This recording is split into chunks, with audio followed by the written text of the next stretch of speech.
Il est 11h31. Mesdames, Messieurs, chers clients, bonjour et bienvenue à ce nouveau webinaire Stratégie et points sur les marchés. Nous sommes accompagnés aujourd'hui de notre expert, Monsieur Daniel Varela. Bonjour Daniel. Bonjour Ali, bonjour à celles et ceux qui nous font le plaisir de nous écouter aujourd'hui. Daniel, notre expert, notre Chief Investment Officer, parce qu'on va parler aujourd'hui investissement et points des marchés. Mais avant ça, un rappel, encore et toujours, chez Pictigallon, notre métier, c'est s'occuper de vos projets de vie. Nous commençons par le conseil patrimonial et ensuite on vous accompagne dans la gestion de vos passifs avec les solutions de financement et la gestion de vos actifs avec les solutions d'investissement. Et que dire, dans le contexte qu'on a vécu depuis le début d'année, je pense que vous êtes nombreux et nombreuses à vous poser énormément de questions. Questions que vous pouvez nous poser directement et anonymement à travers le chat, donc depuis Windows, macOS, le smartphone, peu importe le médium que vous utilisez, l'appareil que vous utilisez. Vous pouvez dès maintenant poser vos questions directement. On tâchera d'y répondre en fin de présentation. La première question pour toi, Daniel, ça fait des années qu'on dit que ce sont les banques centrales qui soutiennent, qui sauvent l'économie, qui ont soutenu les banques, ensuite qui ont géré la politique des taux, maintenant qui ont géré l'inflation. On voit maintenant que les banques centrales interviennent pour encore plein d'autres choses, tu vas nous en parler. Donc, est-ce que les banques centrales, finalement, maintenant, ont changé de cap, ont changé de boussole? Alors, c'est évident que les priorités sont en train de changer depuis quelques semaines. Forcément, avec aussi ce qui s'est produit au niveau du système bancaire, et on aura l'occasion d'y revenir, c'est probablement des priorités qui sont en train d'évoluer. Il faut se rappeler effectivement que ça fait probablement plus d'une année, il y a presque une année et demie, que la priorité de la plupart des banques centrales, c'était la lutte contre l'inflation. C'est quelque chose qui vraiment s'est vraiment matérialisé dans leur politique monétaire, en tout cas tout au long de l'année 2022. Et c'est vrai que ce problème d'inflation, il faut le reconnaître, il s'est en fait révélé beaucoup plus persistant que prévu. Ouais. Et c'est intéressant en fait de comprendre pourquoi cette persistance. Nous, notre analyse, c'est qu'effectivement, on considère que dans un contexte où l'économie a tenu relativement bien l'année dernière, malgré la crise ukrainienne, eh bien, ça semble avoir représenté une sorte d'effet d'aubaine, une opportunité unique qui a été utilisée par des producteurs, par des industriels, par des détaillants pour profiter, pour relever leur prix de vente et reconstituer leur marge. Il faut bien comprendre que depuis 10 ans, on est dans une période de grande stabilité des prix. Oui. Et effectivement, il n'y avait quasiment pas ce qu'on appelle le pricing power, cette capacité effectivement à agir sur les prix de vente sans que ça se traduise par une perte de part de marché. Or, c'est vrai que depuis quelques mois, on est dans un contexte où effectivement on parle d'inflation dans tous les médias, dans tous les journaux, à la télévision, et donc effectivement dans, on va dire, l'appréciation commune des différentes agences économiques, des entreprises, mais également des ménages, tout le monde a bien conscience qu'on est dans un contexte d'inflation, et ce contexte d'inflation, ça a effectivement permis à certains de faire monter les prix. On le voit assez bien, c'est quelque chose qui s'est beaucoup reflété notamment, on va dire, sur le panier de la ménagère, Ouais. mais notamment sur les produits alimentaires. Ici, sur ce graphique, on voit le contexte qui a frappé le Royaume-Uni, un pays où, effectivement, en termes d'inflation sur les produits alimentaires, c'est quelque chose qui, effectivement, a eu un impact extrêmement important, avec des niveaux de progression des prix des produits alimentaires extrêmement importants. On voit donc, le trait rouge ici montre en gros le prix des produits, on va dire des denrées alimentaires, mais de base. Donc avant d'avoir été traités ou conditionnés. Et en noir, ce trait, c'est effectivement l'inflation sur les produits alimentaires au détail. Et on constate effectivement que on a, après une très longue période d'une dizaine d'années de grande stabilité des prix, eh bien, ça s'est échauffé l'année dernière, avec effectivement les denrées de base, la matière brute qui a connu, pour les raisons que l'on sait, dans un premier temps, la crise Covid, les problèmes de chaîne d'approvisionnement, mais ensuite, ça s'est prolongé avec la crise ukrainienne. On a eu une inflation en tout début de chaîne provoquée par effectivement la hausse des prix sur ces denrées de base. Par contre, on constate à quel point, depuis quelques mois, on assiste à une très grande divergence. On repart à la baisse sur les denrées de base. Par contre, au niveau du panier de la ménagère, eh bien, on a des prix qui continuent de progresser. Ouais. Donc, effectivement, ce contexte-là, il n'est pas anodin. D'après nous, on arrive au bout de cette grande divergence, avec probablement des prix en fin de chaîne qui vont s'adapter et qui vont se suivre à la baisse. Ce que l'on observe en tout début de chaîne, que ce soit au niveau des denrées de base, au niveau de l'alimentation, mais on voit que la plupart des matières premières sont en modération.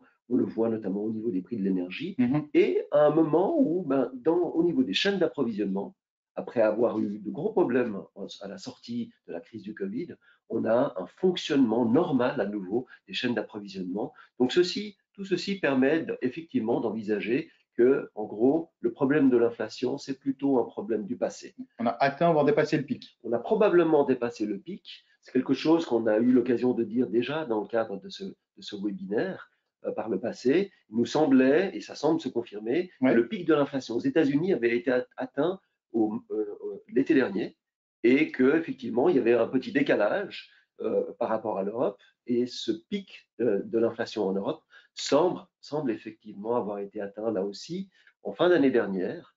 Et nous, on s'attend effectivement à une normalisation de l'inflation, Mhm. avec une désinflation qui va se confirmer pour les différentes raisons que je mentionnais.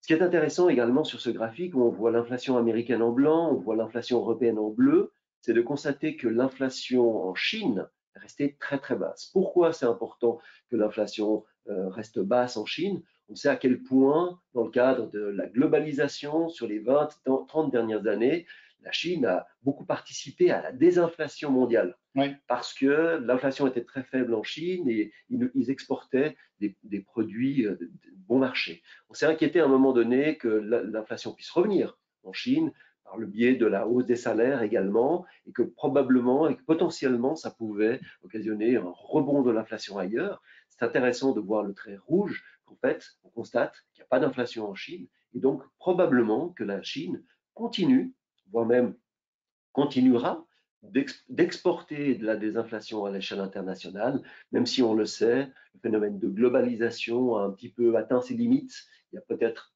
moins de globalisation depuis quelque temps, mais c'est quand même un impact notoire sur l'inflation mondiale. Et là, la Chine continuera sans doute d'être une force de désinflation à l'échelle internationale. Mais on l'a mentionné en introduction, c'est vrai que au moment où la désinflation semble bien engagée, Les banques centrales ont un nouveau challenge. les banques centrales ont un nouveau challenge. Et effectivement, on l'a vu avec l'instabilité qui est apparue sur le système bancaire depuis il y a quelques semaines. Mhm. Tout d'abord aux États-Unis, ensuite ça a franchi l'Atlantique pour nous concerner de très très près, comme on le sait. Comme toutes les modes, finalement. Comme toutes les modes, exactement. C'est toujours lancé aux États-Unis et après on succombe à la mode. On aurait préféré, bien entendu, pas succomber Pas à cette celle-là, ouais. mode-là. Mais ce qui est important de préciser, c'est que les accidents financiers auxquels on a assisté, c'est pas forcément quelque chose qui est totalement inhabituel Mhm. au moment où les banques centrales resserrent fortement leur politique D'accord. monétaire, notamment lorsque la Fed monte agressivement ses taux. Avec un certain recul historique, on constate effectivement que sur les 40 dernières années, il y a eu souvent des accidents financiers qui ont été associés avec une période de cycle de hausse de taux par la Réserve fédérale américaine. Et souvent, ça a été des accidents financiers, des accidents bancaires. Donc le premier d'entre eux, si on prend ce recul de 50 ans, si on revient au début des années 80, au moment où les États-Unis étaient confrontés à une période d'hyperinflation, une forte remontée des taux directeurs par la Réserve fédérale américaine, il y a eu la faillite d'une banque, la Continental Illinois Bank, Mhm. plus près de nous, donc à la fin des années 80, de nouveau, suite à une forte remontée des taux, il y a eu la crise des caisses d'épargne aux États-Unis. Et puis, tout récemment, on va dire, il y a 15 ans, en 2008, c'est vrai qu'il y a eu également quelques soucis bancaires importants, il faut le reconnaître, Mhm. qui faisaient suite effectivement à un resserrement de politique monétaire par la Réserve fédérale. Dans d'autres occasions, ce n'est pas forcément des problèmes financiers qui concernent les États-Unis. Parfois, lorsque la Fed monte les taux, compte tenu de l'importance de cette banque centrale à l'échelle internationale, eh bien, on a peut-être des fois des crises qui apparaissent ailleurs. C'est souvent en fait à la fin de ce processus et de ce cycle de hausse de taux, on a l'habitude de dire que c'est en fait le maillon faible de l'économie qui a tendance à lâcher, parfois aux États-Unis, parfois ailleurs. Ce qui est intéressant. Pardon. Et du coup, est-ce que ce maillon faible qui était donc le secteur bancaire, dans cette hausse de phase de taux, est le même aujourd'hui, dans la même solidité qu'il l'était à l'époque? Tout d'abord, avant effectivement de traiter de la solidité du système financier, ce qu'il faut mentionner, c'est que souvent, lorsque le maillon faible lâche, lorsqu'il y a ce fameux accident financier, c'est généralement le moment où la Fed dit trop c'est trop, on a suffisamment monté les taux, ça commence effectivement à provoquer quelques craquements au niveau de l'économie, et ça s'est souvent traduit lorsqu'il y a eu ce genre d'incident financier par une pause, un arrêt décisif du processus de remontée des taux par la Réserve fédérale. Pas une baisse, mais un arrêt de la remontée. En tout cas, un arrêt de la remontée. Okay. On traitera éventuellement, effectivement, l'éventualité d'avoir des baisses de taux prochainement. Mais c'est vrai que là, clairement, le maillon faible, ça semblait être à nouveau, une nouvelle fois, du côté du secteur bancaire, avec quelques banques régionales qui ont effectivement un peu tangué du côté des États-Unis. Et puis, comme je le disais, ça a traversé l'Atlantique pour nous concerner de très très près. Ce qu'il faut quand même préciser, c'est que si on parle de fragilité du secteur bancaire, je pense que fragilité du secteur bancaire aujourd'hui, c'est une assertion beaucoup trop importante. On peut parler de fragilité de certaines banques. À l'échelle du système bancaire, il nous semble, quand on regarde le taux de capitalisation, le ratio de fonds propres qui est souvent utilisé pour mesurer effectivement la solidité des banques, que ce soit aux États-Unis, au Royaume-Uni ou en Europe continentale, on constate qu'on n'est clairement pas dans la même situation qu'en 2008. On a des niveaux de fonds propres, des niveaux de capitalisation qui sont bien plus importants que ce que l'on avait en 2008. Donc, un secteur bancaire beaucoup plus solide, à quelques exceptions près, on va dire, mais beaucoup plus solide que ce que l'on avait en 2008, ce qui est sans doute un gage, on va dire, de solidité et qui devrait éviter effectivement le phénomène de contagion qui parfois touche, et on l'a vu en 2008, qui parfois touche le secteur bancaire. Le métier bancaire, c'est beaucoup un métier basé sur la confiance, on le sait, parce que la confiance disparaît, on l'a vu encore sur des cas très récents, eh bien, généralement, c'est vrai que la banque qui fait l'objet d'une grande défiance, eh bien, c'est difficile de rétablir cette confiance. Donc, quand même, une situation très, très différente qui nous laisse effectivement l'espoir qu'il n'y aura pas d'autres grands dominos qui va chuter et que cette crise bancaire, elle va rester relativement contenue et assez circonscrite. Donc, le secteur bancaire lui-même, comme tu dis, est plus solide qu'il ne l'était lors de la précédente crise, qui était presque 15 ans, on oublie. À part certains, ça vient peut-être de certains établissements. OK pour cela. Qu'est-ce qui pourrait du coup maintenant venir casser cette reprise qu'on a? Parce qu'une crise du secteur bancaire, c'est déjà un risque important. On a parlé du changement des banques centrales. Qu'est-ce qui pourrait maintenant casser la reprise? Ou peut-être je te pose la question dans l'autre sens aussi, tu vas l'illustrer. Qu'est-ce qui va la soutenir? Alors, une crise dans le secteur bancaire, ce n'est pas anodin. D'un point de vue économique, le secteur bancaire, c'est une courroie de transmission extrêmement importante. Effectivement, lorsque des déposants mettent leur argent dans les banques, il y a un effet multiplicateur parce que les banques font des prêts à des entreprises, à des ménages, pour financer des investissements, pour financer des dépenses. Et ça, bien entendu, lorsque le secteur bancaire commence à se gripper, eh bien, cette courroie de transmission, elle ne fonctionne plus. Avec le risque, effectivement, d'avoir un impact sur la croissance. Et c'est vrai que c'est ce que l'on observe sur ce graphique. Effectivement, donc, toutes les banques ont on va dire des critères d'octroi de crédit. Et lorsque tout va bien, ces critères, on va dire, sont assez souples.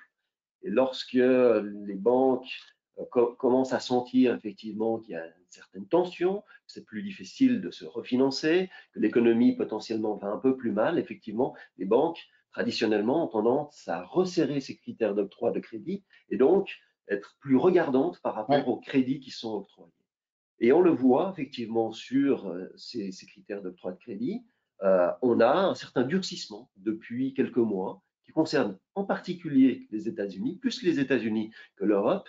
Et c'est vrai que c'est quelque chose qui a sans doute justifié l'intervention des autorités euh, américaines, que ce soit le Trésor américain, mais Ouais. également la Banque centrale américaine, qui assez rapidement, effectivement, sont venus au secours, notamment en garantissant des dépôts bancaires pour ce qui concerne le Trésor américain, Ouais. et ou en injectant des liquidités en ce qui concerne la Banque centrale américaine pour effectivement éviter que le robinet du crédit bancaire ne se referme totalement, ce qui pourrait, sur la durée, y avoir un impact important du point de vue économique. Donc cette réaction rapide, elle était nécessaire et effectivement, on est satisfait de voir qu'elle s'est produite, on va dire, avec un timing extrêmement court et ça devrait effectivement limiter les dégâts en termes de relais, de courroie de transmission bancaire d'un point de vue économique. Parce Ouais.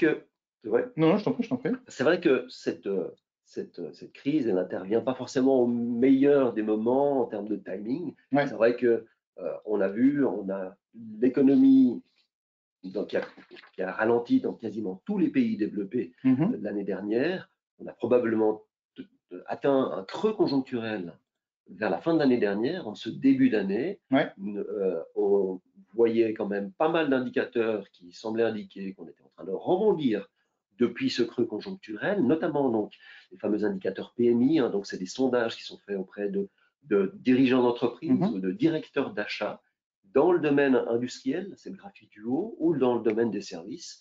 On voit que l'industrie a quand même passablement souffert. Lorsqu'on est en dessous de la barre des 50, on considère qu'on est plutôt dans une zone de contraction. Ouais. Et quand on est au-dessus, on est plutôt dans une phase d'expansion. C'est vrai que l'industrie tirait la langue en fin d'année dernière.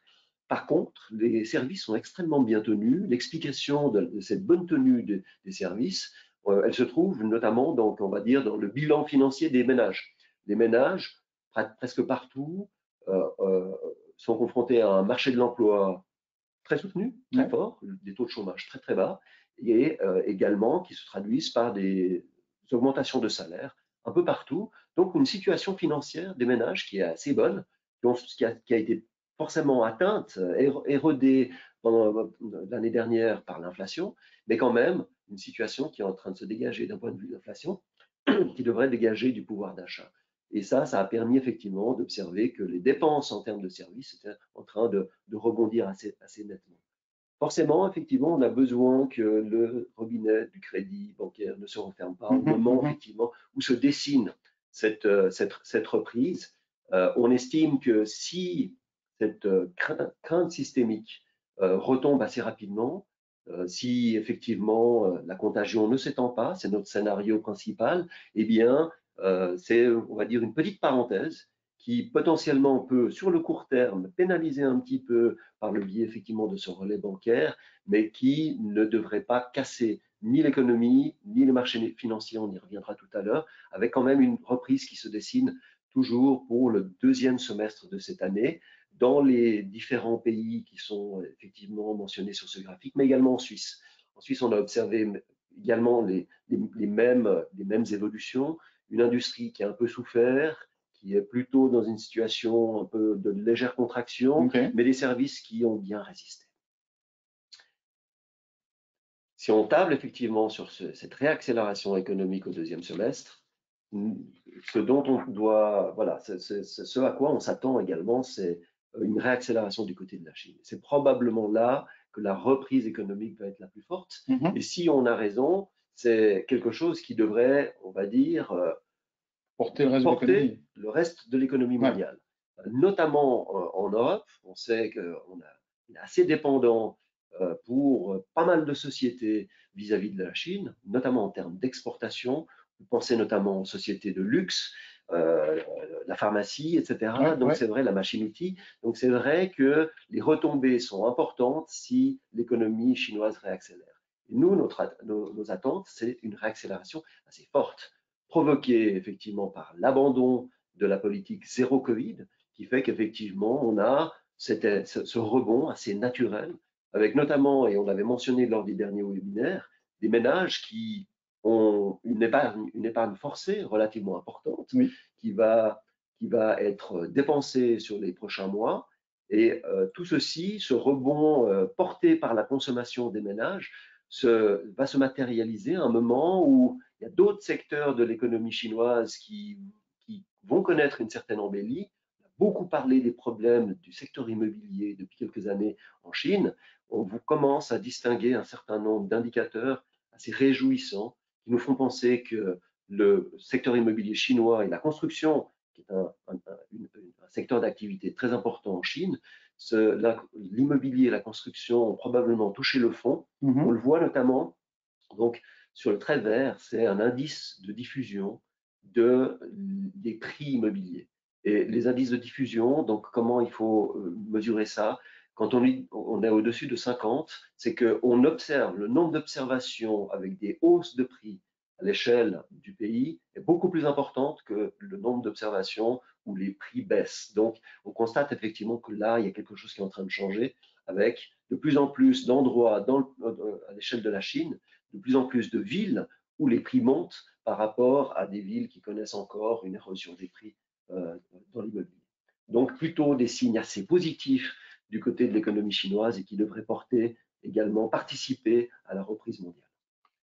Merci beaucoup, Daniel. Donc, si on résume cette partie macroéconomique, on est d'accord qu'on estime, évidemment, hein, que le pic de l'inflation serait passé, serait derrière nous.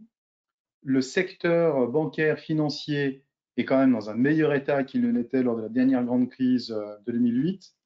Et finalement, au niveau de la consommation, on se situe aussi plutôt bien.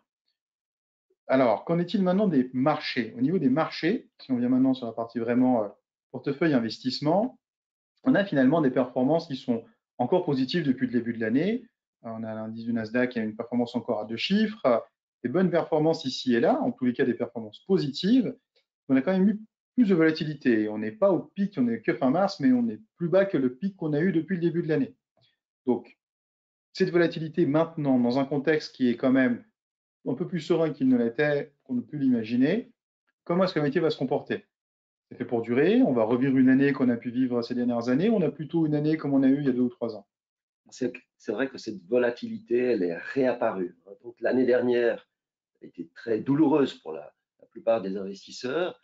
C'est vrai que l'année 2023 avait bien démarré avec une volatilité haussière. C'est le type de volatilité qu'on apprécie. Mhm. Et puis depuis quelques semaines, effectivement, en raison notamment de ces craintes liées au secteur bancaire, on a vu réapparaître la volatilité. C'est vrai que autant notre scénario de base, ça reste quand même un scénario où la contagion au niveau du secteur bancaire va s'estomper. Mhm. Donc, des problèmes qui vont rester très circonscrits en principe à certains noms bancaires, à certaines petites banques, on va dire, plus que d'autres, Mhm. potentiellement avec les réactions que l'on a eues de la part des autorités, un problème qui s'arrête, qui s'estompe. Et c'est vrai que cette volatilité, elle va peut-être prendre un certain temps avant de s'estomper, de retourner à la normale.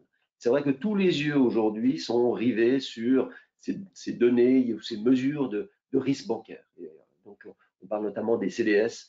Les CDS, c'est les contrats qui permettent aux investisseurs de se protéger contre la défaillance d'une entreprise ou d'une banque, en l'occurrence. Et c'est vrai qu'on voit à quel point, donc, sur les dernières semaines, ces Ces mesures de assurances, risque, de primes d'assurance ouais. par rapport à une défaillance bancaire a fortement augmenté, notamment en Europe ici. Donc, je ne vais pas citer les noms, mais c'est évident que cette mesure du risque bancaire a fortement progressé. On est en gros retourné donc au niveau que l'on a connu donc l'été dernier, voire même au moment de la crise du Covid, où on Mhm. avait vraiment refermé l'économie comme on s'en souvient. Il faut quand même préciser que cette mesure de risque bancaire est très en dessous de ce que l'on avait connu en 2008. Très, très en dessous de ce que l'on a connu en Tout à 2008. fait, ouais. Mais bien entendu, c'est quelque chose qui va probablement être un peu le baromètre du sentiment des investisseurs et le baromètre un petit peu de la volatilité des marchés. on table effectivement sur le fait que cette mesure du risque bancaire retombe prochainement, notamment aidée par le fait que les investisseurs commencent à prendre conscience que la priorité des banques centrales est en train de changer et que probablement on est arrivé un petit peu au terme de ce processus de resserrement monétaire. Donc, nous, on s'attend à ce qu'en tout cas, la Fed le dise de manière assez claire très prochainement, qu'elle ne montera plus les taux. Ouais. Il y a encore un certain doute du côté des banques centrales européennes, que ce soit la Banque centrale européenne, la Banque nationale suisse, d'autres banques européennes. C'est vrai qu'elles entretiennent encore un certain doute sur le besoin de monter encore éventuellement leur taux pour lutter contre une inflation qui est un peu décalée par rapport aux États-Unis. Mais au niveau du marché obligataire, on le voit, les marchés obligataires ont pris la mesure effectivement de ce changement de boussole, changement de cap de la part des banques centrales, avec des marchés obligataires qui commencent à beaucoup moins anticiper des hausses de taux sur les deux prochaines années. On le voit sur l'évolution des taux à 2 ans. Donc en blanc, c'est le taux américain. En bleu, c'est les taux allemands à 2 ans. Et en rouge, c'est les taux suisses. Et on voit que depuis que ces inquiétudes ont ressurgi par rapport au secteur bancaire, eh bien, il y a une forte correction à la baisse de ces attentes sur les taux. Donc, des taux à 2 ans, en gros, ça nous dit, ça nous donne une indication de ce que le marché obligataire anticipe sur l'évolution des taux directeurs des banques centrales sur un espace de 2 ans. Alors, ça veut peut-être dire que les taux peuvent encore un petit peu monter en Europe, par exemple, mais le marché obligataire estime que s'il monte encore un peu, ce sera pour redescendre d'ici 2 ans. Mais donc, globalement, effectivement, un marché obligataire qui anticipe que les taux courts ne vont plus tellement monter. Ça, c'est quelque chose d'important. Pourquoi? Parce que le marché obligataire, eh bien, il est quand même beaucoup influencé par l'évolution des taux courts. En admettant que les taux courts, les taux directeurs des banques centrales ne montent plus, eh bien, c'est sans doute un soulagement pour le marché obligataire. On constate effectivement que les taux longs, les taux à 10 ans ici, donc dans le cas des États-Unis, c'est le trait bleu, on constate que ces taux longs à 10 ans ont atteint un sommet vers la fin de l'année dernière. Ils ont atteint 4,25% et depuis, ils se sont stabilisés entre 3,5% et 4%, avec des taux directeurs qui ne vont plus progresser, avec une inflation qui ne va plus progresser, qui aura tendance à baisser même. On le voit, donc le trait blanc, c'est les anticipations inflationnistes sur les 10 prochaines années. On a un contexte assez favorable pour le marché obligataire, à savoir qu'on a des rendements obligataires à 10 ans qui couvrent assez largement les attentes inflationnistes pour les 10 prochaines années. Donc, un marché obligataire qui a été très pénalisé en 2022, on en a parlé, c'était une année de crash obligataire, avec des performances négatives, souvent de l'ordre de moins 15%. Eh bien, ça, donc, on a un marché obligataire qui va renouer avec les performances positives dès cette année et vraiment sur les prochains mois. Donc l'évolution des taux aujourd'hui nous donne des perspectives plutôt positives sur le marché des obligations. Quel impact de l'évolution des taux sur le marché actions du coup? Alors ça, c'est un facteur déterminant pour les bourses. Ce n'est pas le seul facteur, on le sait bien, mais c'est vrai que les bourses n'aiment pas trop lorsque les taux d'intérêt à court terme, les taux directeurs montent. On l'a bien vu l'année dernière, surtout lorsque ça monte rapidement. Et après, lorsque les taux courts, les taux directeurs de banque centrale se stabilisent, voire même vont en direction d'une baisse des taux, c'est plutôt une période favorable pour les marchés boursiers. On le voit notamment sur ce graphique. Donc, c'est des données sur sur un historique très très long, puisque ça remonte à 1955, où effectivement on regarde sur tous les cycles de remontée des taux d'intérêt, qu'est-ce qui s'est passé. En gros, ce que l'on constate, c'est que avant, au début des périodes de hausse des taux d'intérêt, la bourse peut encore continuer à monter. Quand on approche de la fin du sommet des taux courts, généralement, c'est une période très difficile pour la bourse. Et puis après, lorsque les taux cessent de monter, eh bien, généralement, c'est un contexte de nouveau plus favorable. On voit ici donc ce qu'il faut regarder, donc tout en bas du graphique, le pic sur le taux à 2 ans aux États-Unis correspond souvent avec le creux de la bourse. Sur tous les cycles de boursiers que l'on a connus depuis 1955. Et ce que l'on constate effectivement, c'est que dès que le sommet a été atteint sur les taux à 2 ans, Oui. et on n'en est sans doute pas loin, comme on a vu donc dans un graphique précédent, eh bien généralement, on peut considérer que c'est un creux pour le marché boursier, qu'en moyenne, alors après, bien entendu, il y a des cycles où ça s'est moins bien passé que d'autres, mais en moyenne, la période qui suit le sommet des taux à 2 ans est généralement favorable pour le marché boursier. Bien entendu, donc en moyenne, il y a des cas qui sont plus favorables que d'autres. On a effectivement ces turbulences dont on a beaucoup parlé, qui peuvent prolonger cette période de volatilité, qui peuvent éventuellement occasionner à nouveau quelques corrections d'ici quelques semaines ou quelques mois, mais en moyenne, on est plutôt rentré dans la période plus favorable pour les bourses, une période où d'habitude, c'est des périodes qui sont associées avec le début d'un nouveau cycle boursier, un nouveau cycle haussier. Et enfin, le dollar. Et enfin, le dollar, parce que forcément, c'est vrai que on a vu, on a beaucoup commenté le fait que la Réserve fédérale américaine, qui était très en avance par rapport aux autres banques centrales, qui a monté agressivement les taux bien avant toutes les autres banques centrales, notamment européennes, ça a beaucoup entretenu la hausse du dollar sur les 2 dernières années. On constate que ce soutien du fait que la Fed va cesser de monter ses taux, ce soutien de la part de la Réserve fédérale est en train de disparaître au moment où les autres banques centrales européennes, notamment, comme on l'a dit, entretiennent encore le doute sur la nécessité de monter encore un petit peu leur taux d'intérêt. Donc ça, on voit le marché d'échange, un peu comme le marché boursier, a tendance à anticiper. On a déjà eu une petite correction au niveau du dollar, c'est peut-être pas terminé. D'un point de vue graphique, on voit qu'on a une période. Donc, donc le DXY, c'est le dollar mesuré contre toutes les principales devises mondiales. Et on constate que, en fait, on a assisté à quasiment 15 années de hausse du dollar, qui était relativement importante par rapport à l'ensemble des devises. Peut-être un peu moins décoiffante la hausse du dollar contre le franc suisse, parce que le franc suisse a été fort sur la période. Les francs suisses qui pèsent peu dans l'index en question. Absolument, qui pèsent très peu dans cet indice. Mais c'est vrai qu'on constate que donc il y a un début de correction. On ne serait pas totalement surpris de voir cette correction du dollar se poursuivre sur les prochains mois. On ne serait pas surpris non plus de voir le dollar réintégrer un petit peu la zone de fluctuation dans laquelle il a évolué quasiment depuis le début de l'année 2015, donc aux alentours, sur cet indice-là, aux alentours de 95. Donc, ce qui veut dire sans doute un potentiel de baisse supplémentaire contre l'euro, un potentiel de baisse supplémentaire sans doute contre le franc suisse. Merci beaucoup, Daniel. Donc, au final, des perspectives, si j'ose les résumer de manière aussi simpliste, plutôt positives pour les obligations, plutôt positives pour les actions. Comment positionner du coup son portefeuille dans ce contexte-là? Insister sur le mot plutôt, c'est quelque chose effectivement qui est tout à fait approprié.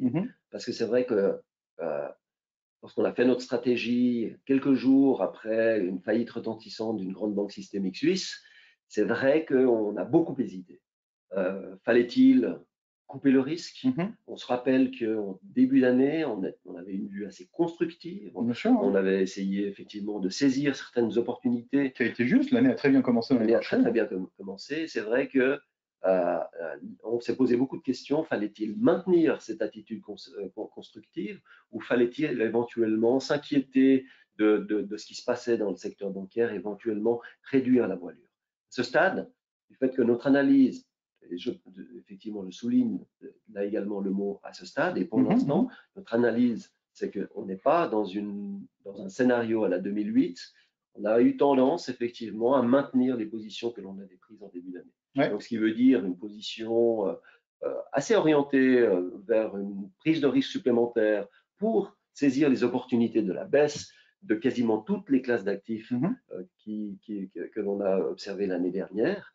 Mais c'est vrai qu'on va garder un œil rivé sur notamment cette mesure du risque bancaire, le fameux CDS, qui potentiellement, s'il laisse transparaître que la contagion n'est pas terminée, nous amènera peut-être à réduire le risque dans les portefeuilles ultérieurement. Mais pour l'instant, notre analyse, effectivement, nous incite à maintenir des positions. Donc, je vous le rappelle, on avait augmenté la part action en début d'année. On avait également augmenté les fonds immobiliers suisses après la déroute de l'année dernière. On avait augmenté les obligations et notamment également la duration des obligations, en estimant que les taux longs avaient suffisamment monté, que c'était un bon timing pour bloquer les taux sur les longues échéances. C'est vrai qu'on avait donc décidé aussi d'augmenter les durations au niveau obligataire. On avait maintenu notre exposition à de l'or, Ouais, qui apparaît ici dans dans les la matières catégorie premières. matières premières. Et Mhm. pour l'instant, on est assez satisfait de cette option parce que l'or, on l'a vu, a plutôt profité des inquiétudes récentes et de la volatilité récente. Donc, on n'est pas très loin des sommets historiques. Pour l'instant, on garde cette option d'avoir de l'or dans les portefeuilles, tout simplement pour avoir une certaine assurance de portefeuille au cas où, effectivement, cette instabilité devait perdurer. Oui. Et puis, on avait augmenté l'euro dans les portefeuilles et couvert plus l'exposition au dollar pour les différentes raisons qu'on a expliquées. Mhm. Merci beaucoup, Daniel. Qu'on arrive au terme de cette présentation, il nous reste un petit moment pour différentes questions-réponses. Je commence avec une première question qu'on a reçue dans le chat. Donc, je rappelle, vous pouvez avec le petit bouton point d'interrogation poser vos questions directement anonymement qui apparaissent ici sur mon écran. Une question concernant l'allocation obligataire de manière un peu plus précise. Donc là, on prend toujours l'exemple d'un portefeuille pondéré, donc avec plus ou moins d'actions si vous avez un profil plus ou moins agressif. C'est illustratif qu'on prend le pondéré ou le balancé, comme on dit également. 26% d'obligations réparties, donc Suisse, notamment Amérique du Nord. Si on descend un cran en dessous, il faudrait se positionner où dans l'obligataire aujourd'hui? Entreprise, État, gouvernemental, où est-ce qu'il faudrait se positionner? C'est vrai qu'aujourd'hui, on a une exposition largement orientée sur on va dire, les débiteurs gouvernementaux Oui, et les obligations de bonne qualité. Il y a donc d'entreprises de bonne qualité. bien sûr. Il y a un marché sur lequel on a considéré d'investir une partie du portefeuille sur des obligations de moindre qualité, donc le marché à haut rendement, le marché à yield, ça c'est l'Amérique du Nord, les États-Unis, donc parce que là on a eu effectivement un rebond assez significatif des rendements sur ces obligations-là, dans un contexte où en fait on observe que les entreprises ont plutôt procédé à une forte réduction de leur endettement sur les dernières années. Elles ont, la plupart d'entre elles, en moyenne, une situation financière nettement plus solide qu'il y a de cela encore 10 ans. Donc, un contexte qui devrait, en principe, éviter de grandes défaillances au niveau des entreprises américaines. Et ça permet effectivement d'avoir un supplément de rendement sur ces obligations de moindre qualité. Mais sur tous les autres marchés, effectivement, on privilégie des emprunts de grande qualité. D'accord, merci beaucoup Daniel. Une question aussi qui nous arrive, alors qui touche plus nos clients qui sont investis en francs suisses et notamment en Suisse. C'est une question concernant l'immobilier. On avait réduit par le passé un petit peu l'exposition à l'immobilier dans les portefeuilles. Aujourd'hui, on conserve cette exposition. Voilà, on a parlé un peu des taux et de la reprise économique. Est-ce que tu peux nous donner un mot sur l'immobilier également, s'il te plaît? Alors, je précise qu'on a réaugmenté l'immobilier donc en début d'année. C'est juste. Et là, c'est vrai que donc l'immobilier suisse, parce que c'est sur la Suisse qu'on a Oui. augmenté l'immobilier, pour deux raisons on a augmenté l'immobilier. On a quand même une remontée des taux d'intérêt et on sait que quand les taux d'intérêt hypothécaires remontent, c'est pas forcément quelque chose de très positif pour l'immobilier. Et ça, c'est quelque chose qui s'est reflété sur les prix sur les cours des fonds immobiliers dans lesquels on a investi. Savoir que ces cours, ces fonds immobiliers qui se traitent en bourse, souvent se traitent avec un agio. Oui. L'agio, en début d'année dernière, début 2022, était très important. Et il y a une forte compression de cet agio qui, effectivement, en fait, prend en compte le fait que les taux d'intérêt hypothécaires sont remontés et que potentiellement, il doit y avoir un ajustement au niveau des cours de ces fonds immobiliers. Oui. Après, sur le marché immobilier en tant que tel, donc ce qui est le marché sous-jacent de ces fonds immobiliers, on est relativement serein.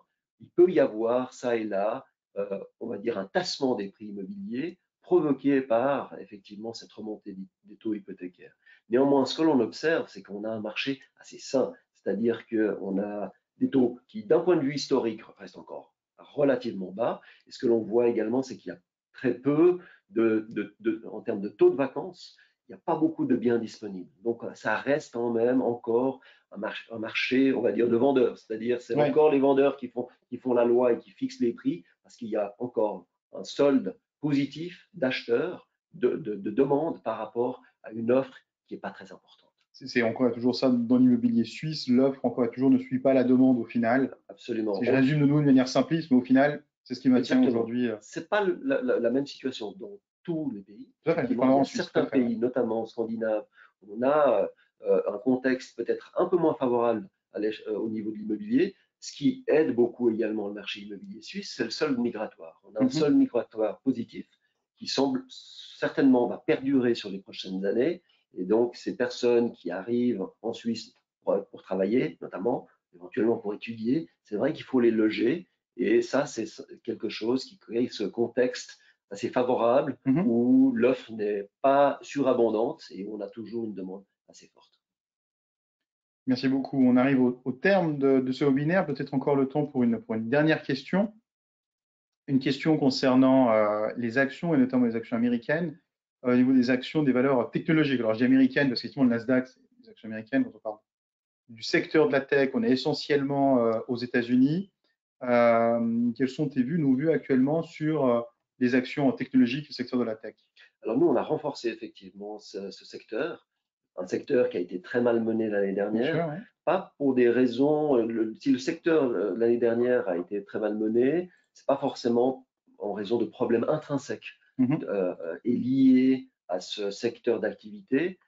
Les secteurs de croissance, généralement dans un contexte de remontée des taux d'intérêt, c'est plutôt des valeurs qui sont pénalisées lorsque les taux montent. Si on part de l'idée, de l'hypothèse qui est assez forte chez nous en termes de conviction que les taux vont cesser de monter, voire même pourraient même rebaisser dans les prochains mois, le secteur d'activité de la technologie qui a été pénalisé par cette remontée des taux d'intérêt devrait en principe profiter de cette nouvelle baisse des taux d'intérêt. Ce secteur a très bien commencé l'année. Oui, le secteur qui performe le mieux. Exactement. Donc, on a vu qu'en début d'année, c'était en fait, sur la plupart des secteurs d'activité, les classes d'actifs, c'était un peu l'inverse de ce qui s'était produit l'année dernière. Donc, une correction, comme souvent. Il y a une correction très souvent, une sorte de retour vers la moyenne. Est-ce que ce rebond, ce retour vers la moyenne, c'est quelque chose, un phénomène durable? Nous, on estime effectivement que ça peut être un phénomène plus durable, notamment lié à ce contexte de taux d'intérêt favorable, et puis également une activité technologique qui devrait continuer à se développer de manière assez forte dans les prochaines années. Merci beaucoup, Daniel. Donc, on arrive au terme de ce webinaire. Merci à tous et à toutes de votre participation et de votre attention. Pour les questions auxquelles on n'a pas malheureusement eu le temps de répondre, votre conseiller ou votre conseillère reste à disposition pour répondre ou nous sommes également disponibles, mais si vous n'êtes pas encore conseiller ou conseillère Piguet Galland, également pour faire un point de situation avec vous. Vous pourrez également retrouver ce webinaire en ligne pour ceux qui auraient peut-être malheureusement raté le début. Vous pourrez le retrouver en replay. Daniel, merci beaucoup. Merci Ali. Et excellente journée à toutes et à tous. Bonne journée. Au revoir. Au revoir.